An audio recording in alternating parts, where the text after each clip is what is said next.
Welcome to MissouriNet.com. It's time for our weekly visit with Jason West of MSHSAA. As a lot going on, end of the sports season, but MSHSAA, they keep rolling along. They've got meetings coming up, and we'll get with those with Jason on those in just a minute. But there was a board meeting last week, and we kind of made some headway. I guess that's the best way to say it, Jason, right? We made some headway with the 8-man football and the championship venues.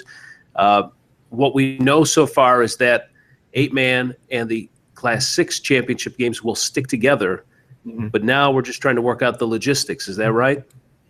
Yes, that's pretty much exactly where we're at.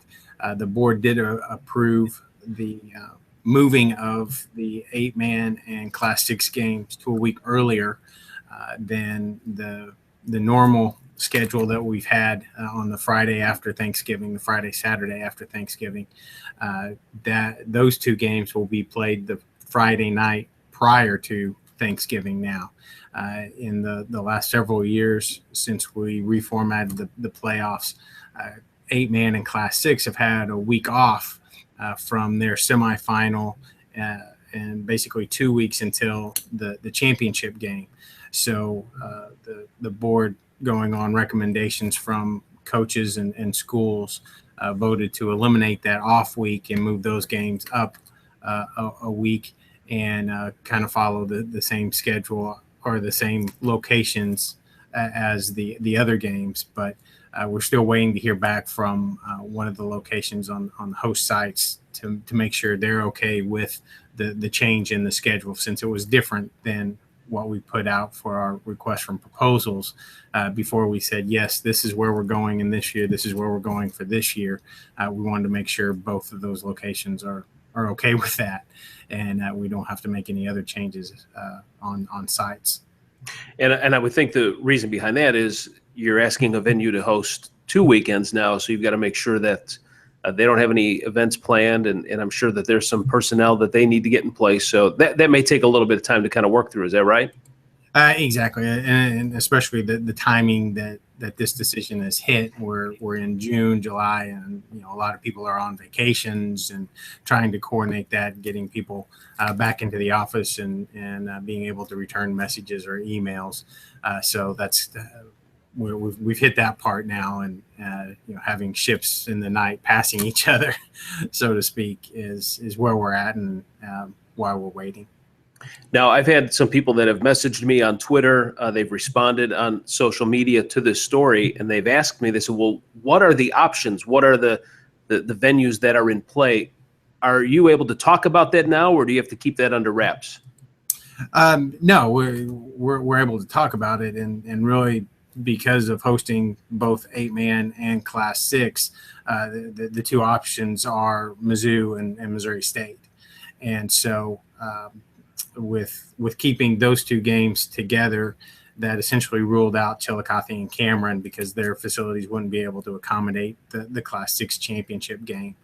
They would have been great for 8-man, but not for both games. So that narrows it back down to Missouri State and Mizzou and Faroe Field, since those were the only other two bids that we received for those games. So we're just waiting to hear back from those two outlets to make sure that this change is still going to jive with their schedules that they already have in place. Okay. All right. That's good. Now, some of the coaches, you talked about that the coaches were in favor of doing away with that bye week. What were some of the advantages or feedback that you got from those coaches as to why they wanted to just have their championship that week after their semifinals? I think it had a lot to do with the mindset. We've played 14 consecutive weeks of football, and now we have that week off, and it's taken them the 14 weeks to get used to playing football, 14 straight weeks, and now suddenly we throw a kink into their schedule. It may be easier to do those type of things the higher up you go in the level of play. Professionals are professionals, so they can deal with changes in schedules and routines, whereas high school students, they have other routines outside of football. And so when you throw wrenches or curveballs and things like that to those routines, it's a lot harder for them to adjust. So a lot of the feedback was around that of, we've played every Friday night for the last 14 weeks. Let's make it 15. And I don't want to say just to get it done, but let's make it 15. And so we're consistent and, we're doing everything we need to do.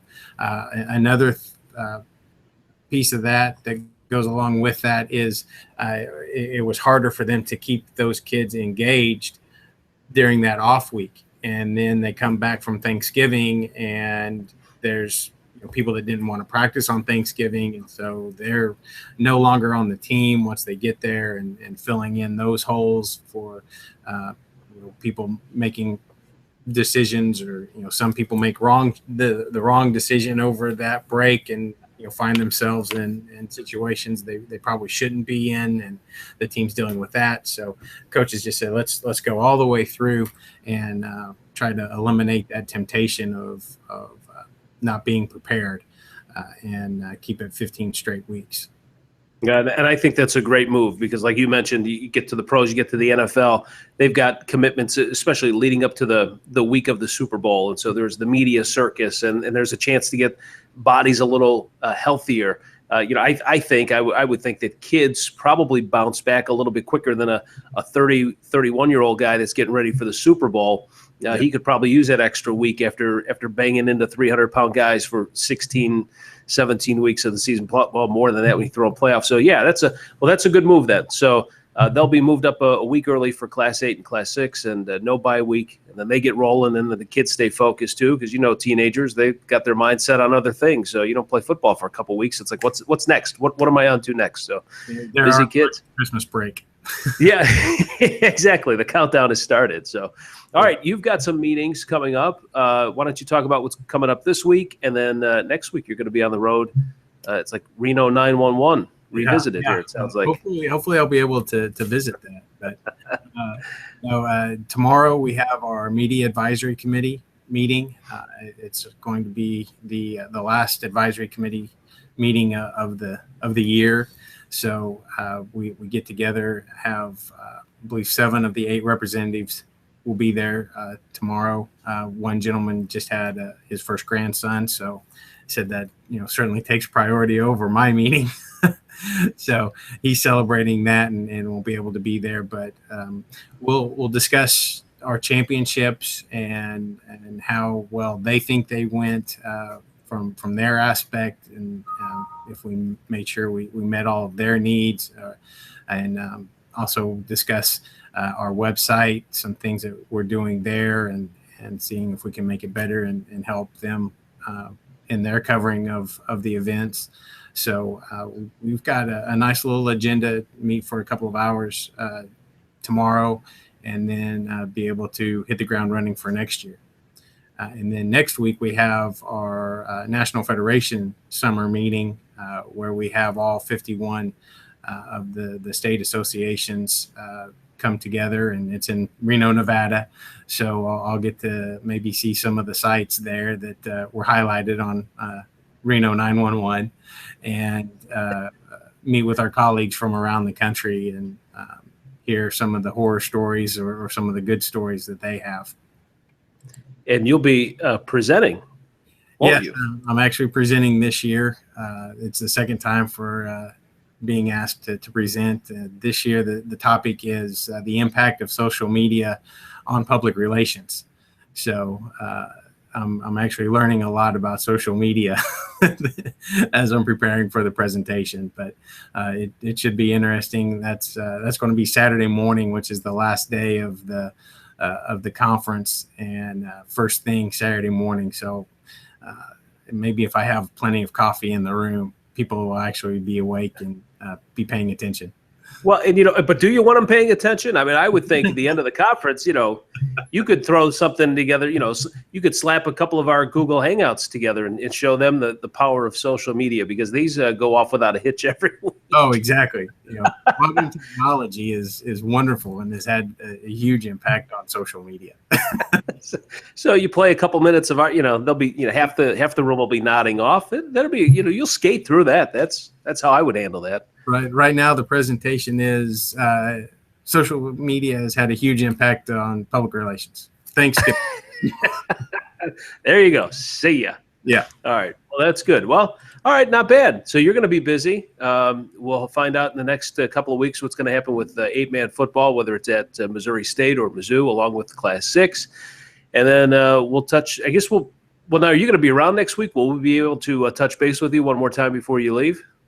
Probably need to schedule that out. I've got an early flight on Monday morning, so we may not be able to do it Monday morning, but I'll certainly be available that we can get together next week if we want to do it from the road in Reno. Yeah.